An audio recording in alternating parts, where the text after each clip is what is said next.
কখনো ভেবে দেখেছেন গঙ্গাপুত্র দেবব্রত কিভাবে পিতামহ ভীষ্ম হলেন? যখন গঙ্গা রাজা শান্তনুকে ছেড়ে চলে যান, তখন তিনি তার পুত্র দেবব্রতকে শান্তনুর যত্নে রেখে যান।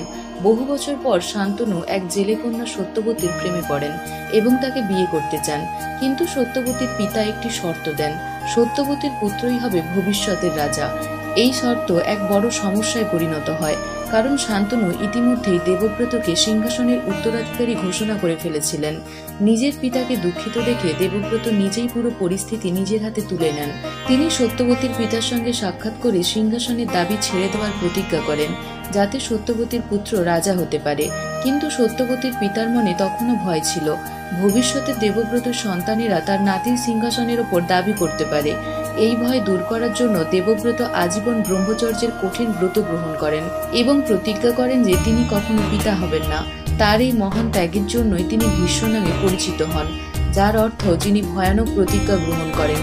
নিজের পুত্রের এই অসাধারণ ত্যাগে প্রভাবিত হয়ে রাজা শান্তনু তাকে একটি বর দেন, ইচ্ছা মৃত্যুর বর, অর্থাৎ ভীষ্ম নিজেই তার মৃত্যুর সময় নির্ধারণ করার ক্ষমতা লাভ করেন।